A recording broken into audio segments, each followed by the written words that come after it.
Olá, pessoal! Bem-vindos ao nosso primeiro episódio do nosso podcast Vozes da Cultura. Nesse primeiro episódio, vamos abordar o tema da liderança como arquiteto na construção da cultura.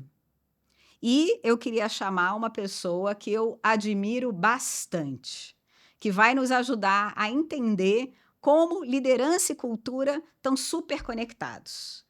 Thaís Pegoraro, muito obrigada por estar aqui conosco nesse primeiro episódio. Me conta, quem é você? O que você faz? Fala um pouquinho sobre você. Bom, primeiro, um prazer estar aqui inaugurando o podcast com vocês.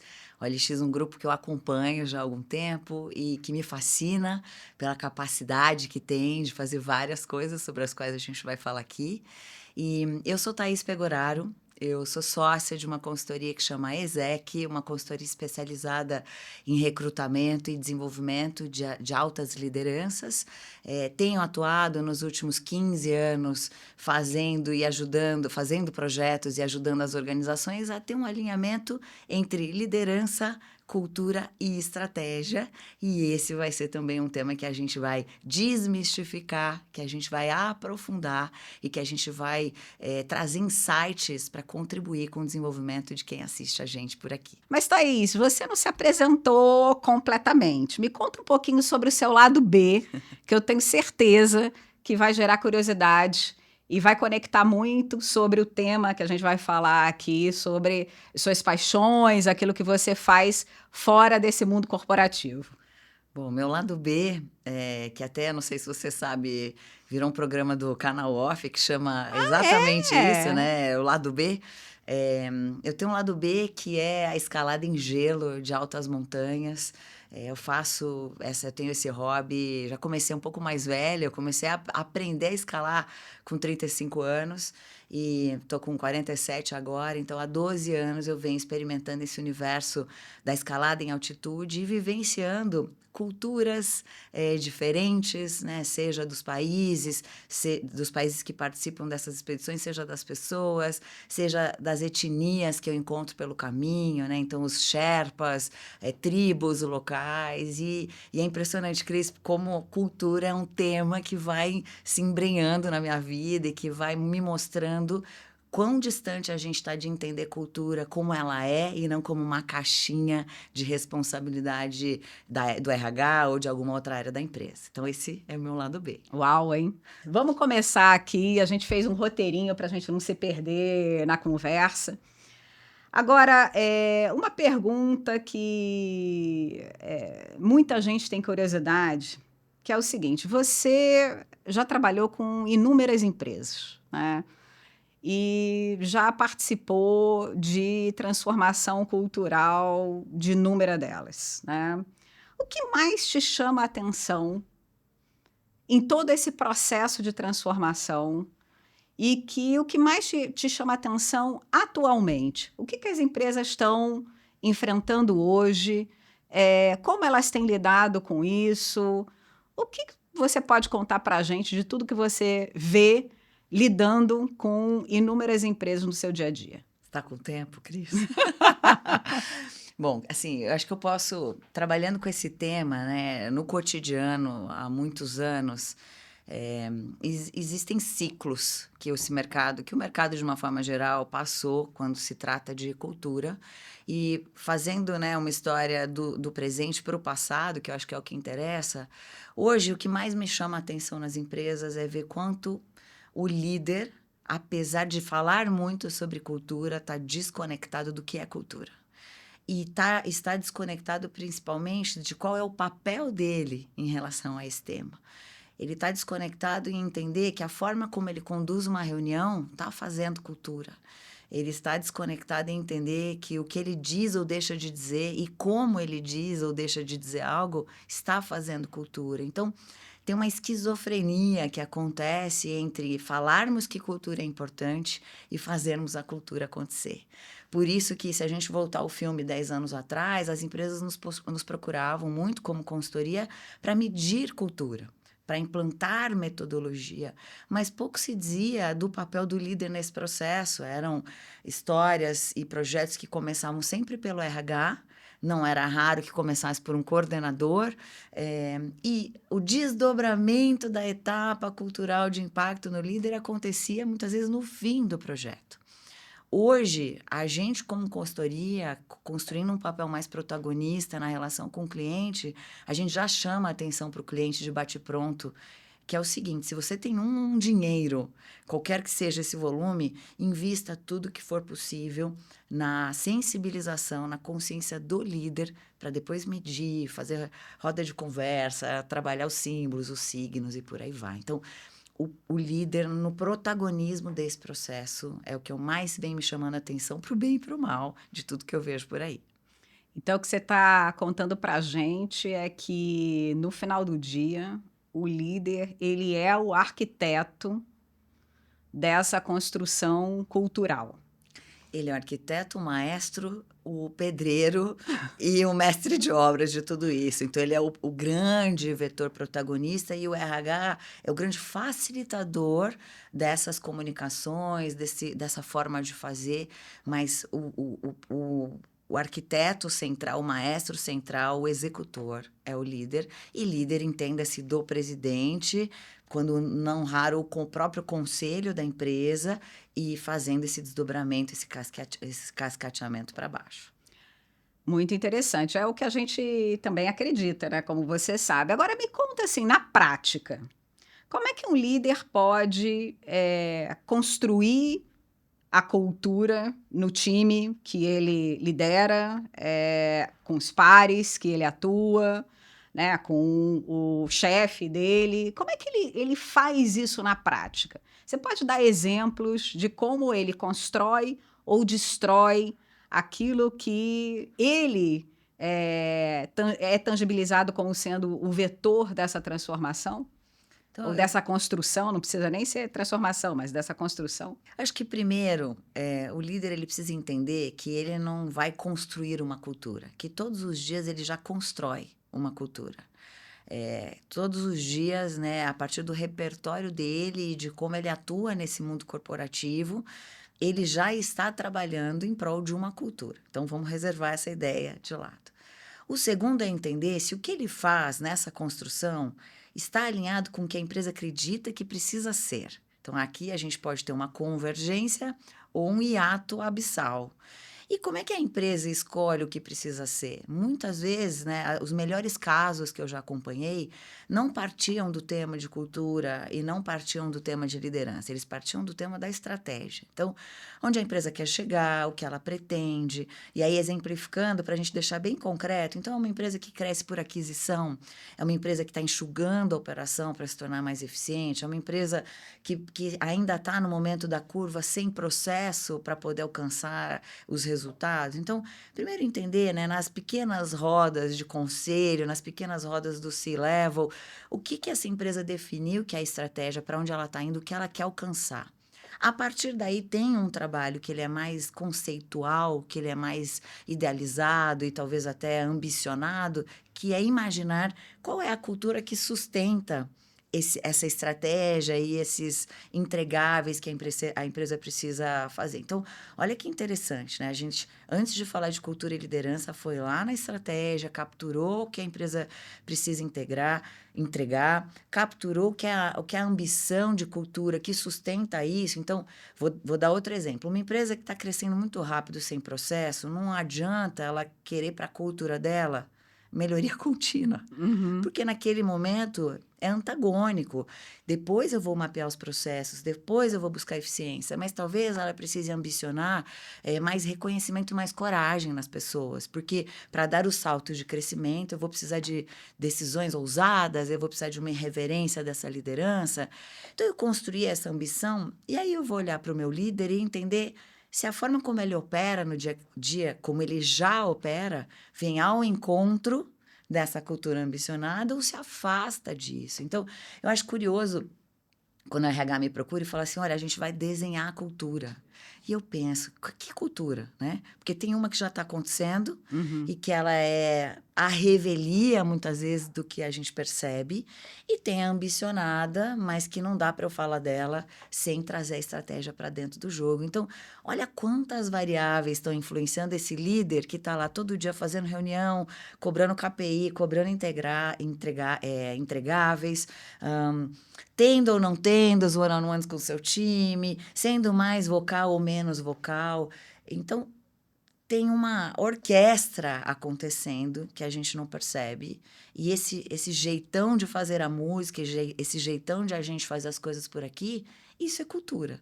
O nome de cultura é isso, é a forma como a gente faz as coisas. Então, se você é uma startup de 3 pessoas, ou se você é uma grande corporação de 1.500 colaboradores, você já tem uma cultura. Resta saber se ela é aquela que vai impulsionar os resultados ou não. Então, o papel do líder nesse processo é fundamental. Quanto antes ele entender que a gente precisa entregar coisas, que há uma forma de entregar melhor e que eu estou fazendo de uma determinada forma que pode estar impulsionando isso ou não, mas ele consegue fazer uma autopercepção, uma autorreflexão e evoluir aspectos para aproximar a cultura dele, porque é a cultura dele, Uhum. com essa cultura que, de fato, a empresa precisa para o futuro. E para o presente, né? Por que não? Não, sem dúvida. Não, excelente a sua explicação, Thaís. E agora me fez aqui refletir sobre o processo que nós estamos fazendo aqui no Grupo LX, né? Obviamente que já existia uma De cultura, todas as empresas. e de todas as empresas, mas uma cultura já instalada, e que a gente já operava, né? A partir do momento em que a gente estabeleceu qual seria a nossa ambição, né, e para onde a gente queria ir, foi justamente nesse momento em que a gente fez esse olhar do será que a cultura que a gente opera hoje está a serviço dessa ambição, Perfeito. né? E se não está, por que não está? Né? Aonde é que a gente tem que fazer os ajustes? E daí que saiu a nossa nova cultura, que a gente lançou no final do ano passado, e que, obviamente, existe um momento em que a empresa opera em algum nível de dissonância, né? Muitas vezes abissal. Né? Porque o que você espera construir não necessariamente é aquilo que já está refletido na sua operação no dia a dia, né?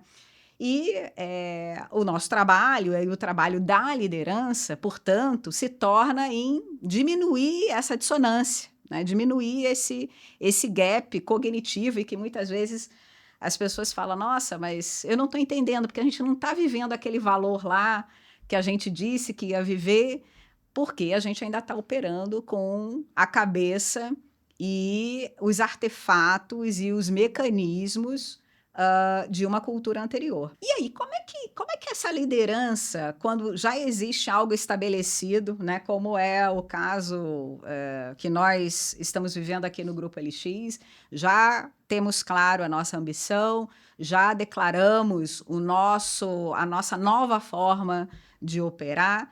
Existe uma dissonância, né? Faz parte, nós estamos 6 meses só operando dessa nova forma. Como é que a gente faz para diminuir esse gap, diminuir essa dissonância? Qual o papel do líder nesse contexto?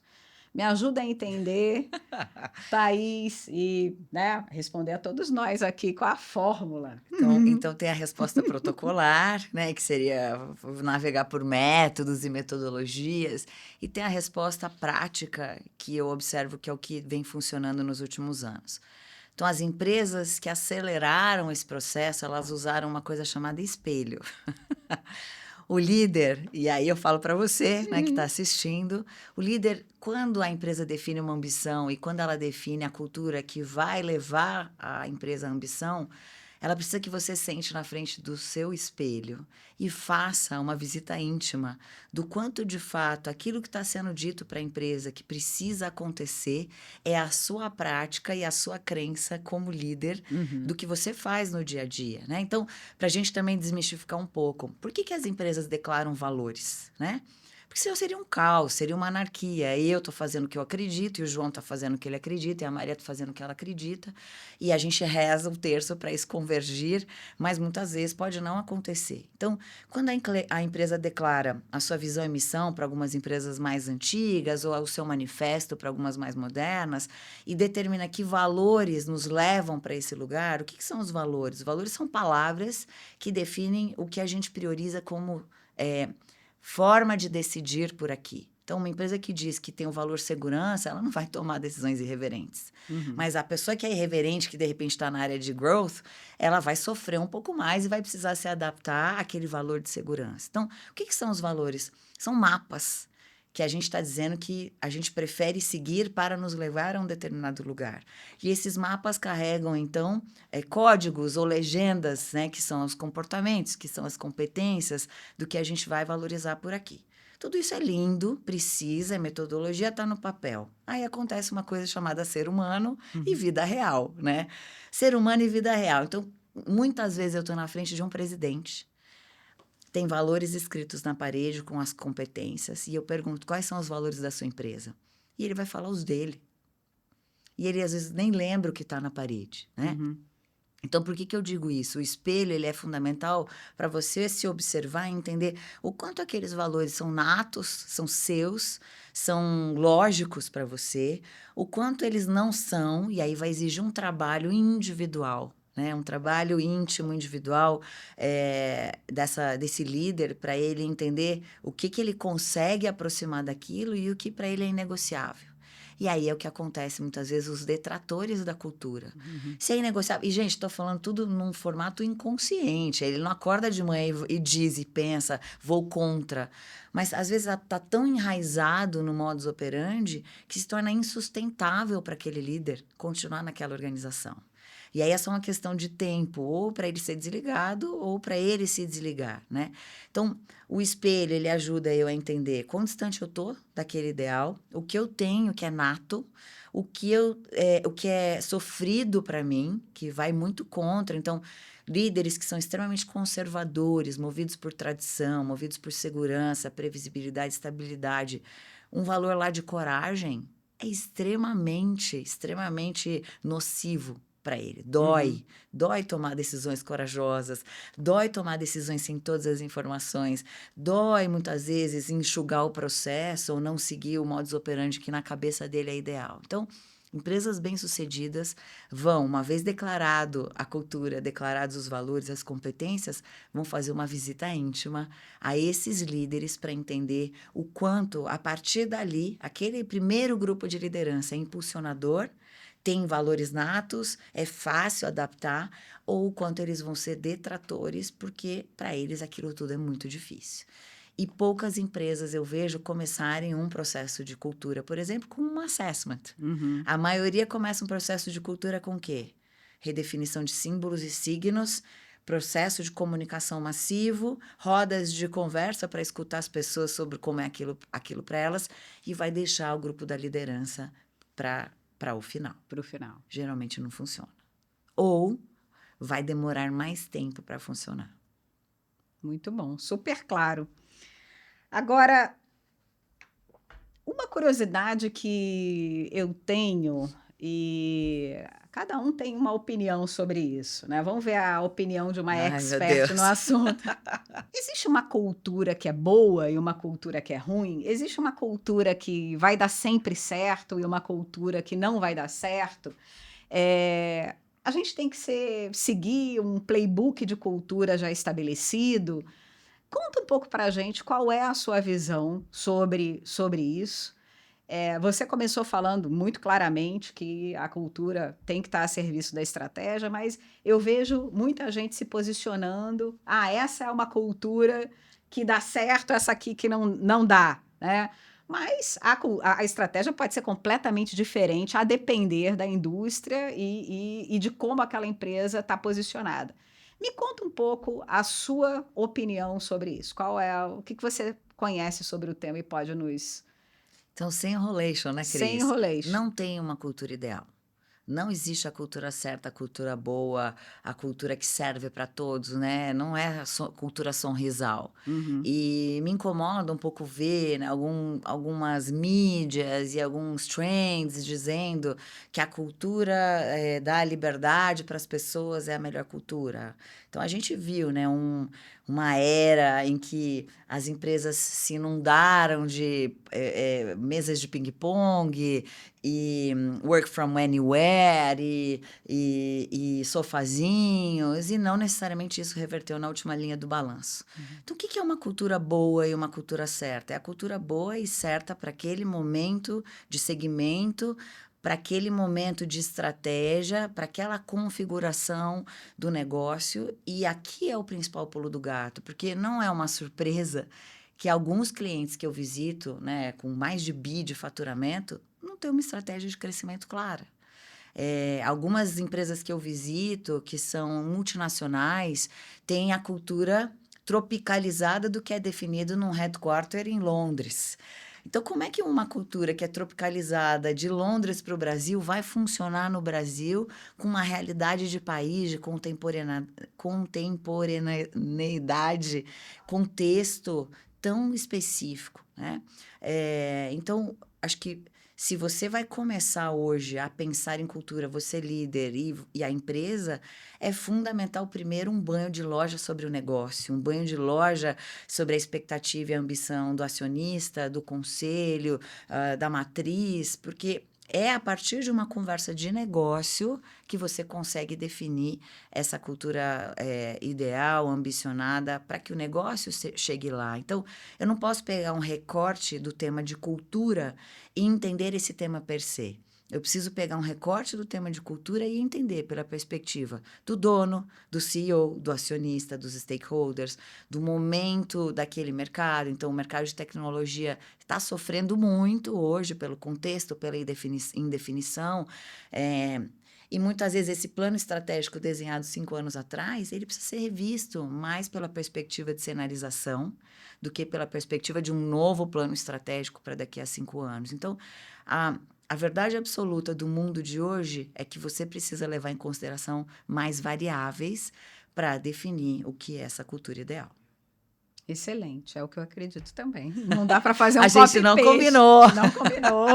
Não dá para fazer um copy-paste e dizer que porque aquela empresa foi bem sucedida com essa cultura, eu vou lá, copio e colo.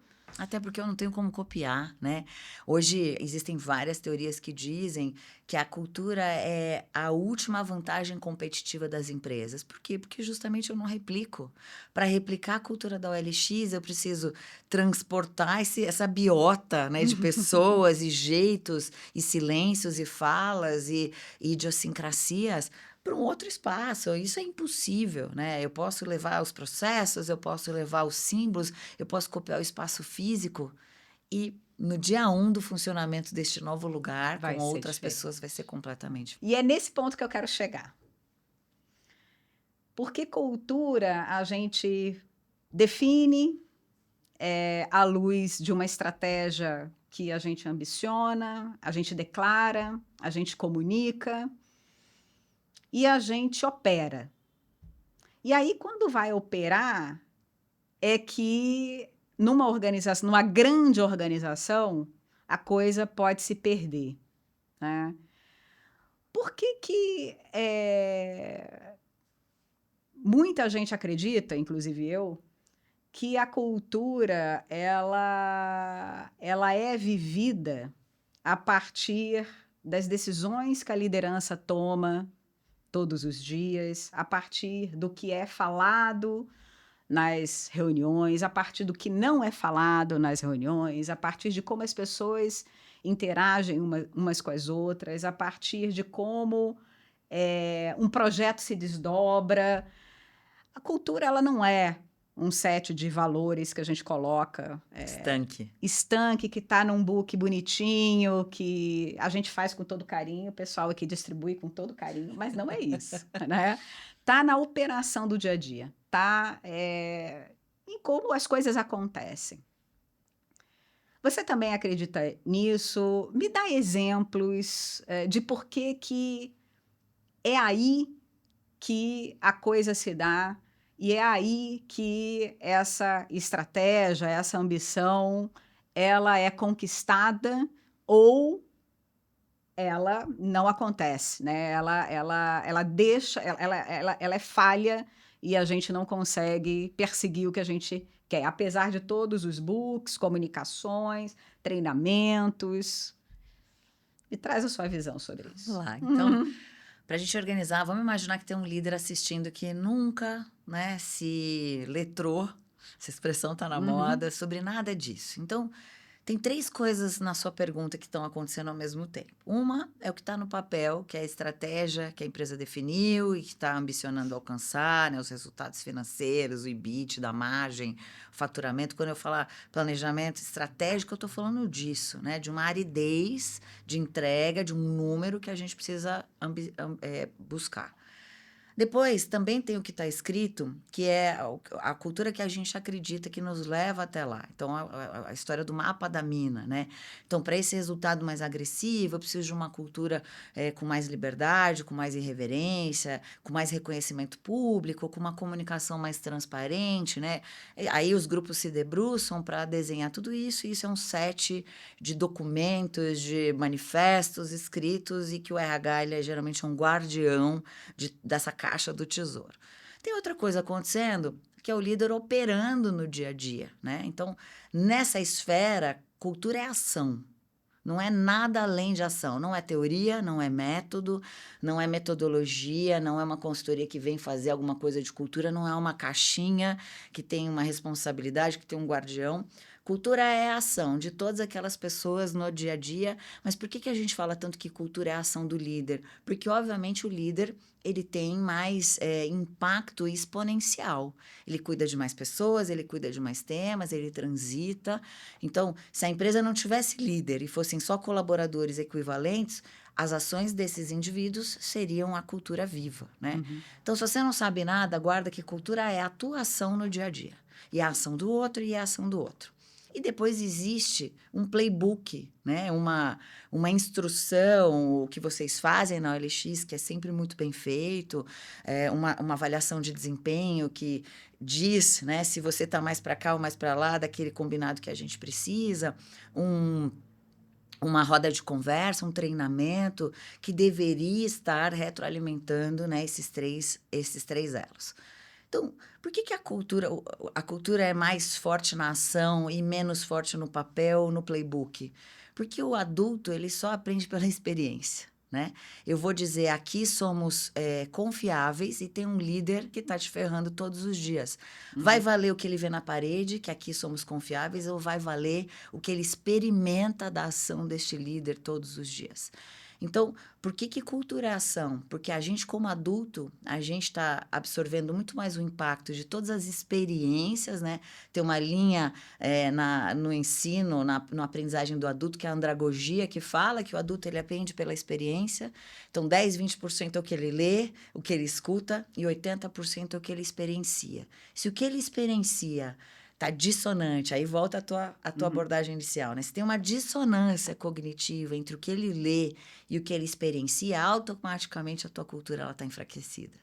Porque você está dizendo para ele, somos assim, e ele está experimentando, somos assado. Não há quem fique num ambiente desse sem um elemento de medo. Uhum. E esse é um vetor muito fundamental que precisa ser estudado nas lideranças e nas organizações. O quanto que eu faço, que não é o playbook e não é o que está escrito. O quanto que eu faço está estimulando que as pessoas engajem, produzam, se sintam pertencentes, queiram, e o quanto o que eu produzo na minha liderança, a ação que eu produzo, gera medo. Uhum. E aí o medo hoje está sendo estudado nas organizações porque o medo paralisa, o medo faz a pessoa perder produtividade, gera custo de oportunidade e vai então enfraquecendo essa cultura e enfraquecendo a possibilidade de alcançar o resultado. Então essas três órbitas, elas estão circulando ao mesmo tempo, mas o que mais gera impacto de fato para a cultura ser uma cultura forte e honrar esse lugar ambicionado é a ação do líder, sem sombra de dúvida. Muito bom. Agora eu quero fechar, pessoal, essa conversa falando sobre você, né, Thaís? Assim, você é recordista dos 7 cumes.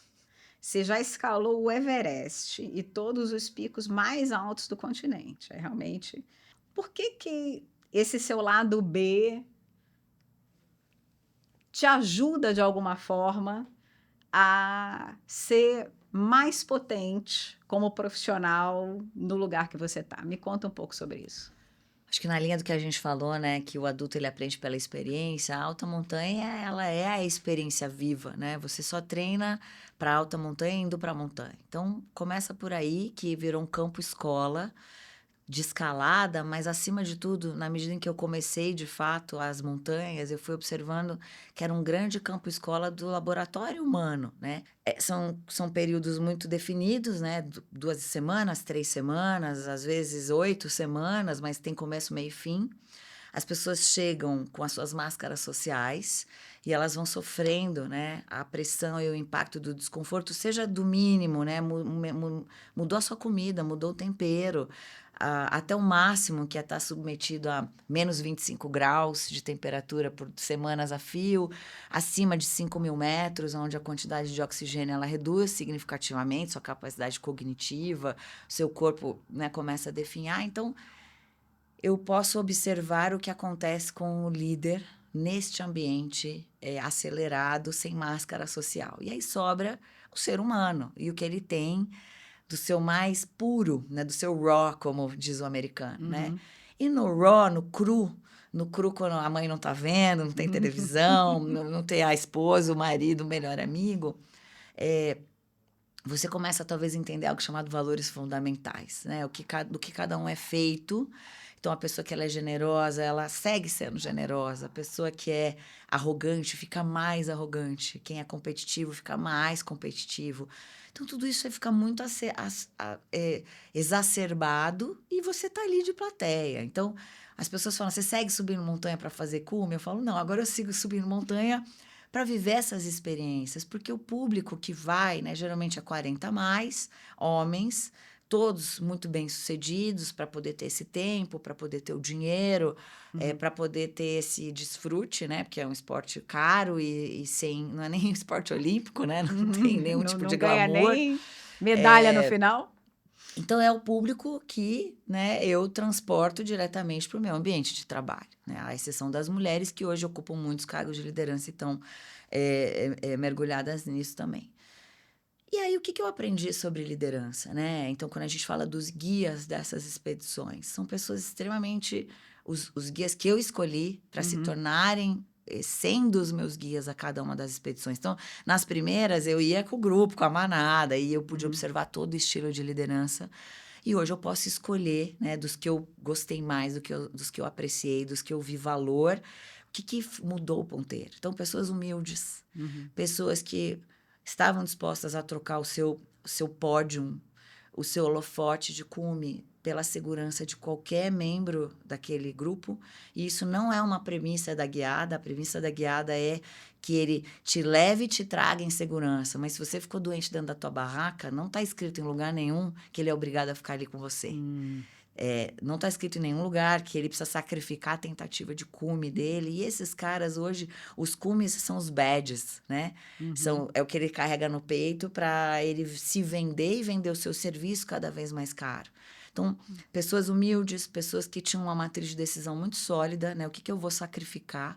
Pessoas que se conheciam profundamente, então, a ponto de, em alguns momentos altos, assim, de muita atenção, que era exigida muita energia, ele dizia, olha, eu vou ficar uns 2 dias dentro da barraca, porque eu preciso me recuperar emocionalmente. São seres humanos, ninguém é super-herói. Então, a pessoa, para poder dizer isso para um cliente, ela precisa honrar muito esse lugar e ela precisa ter conquistado N outras coisas contigo para você entender que aquilo é legítimo, né?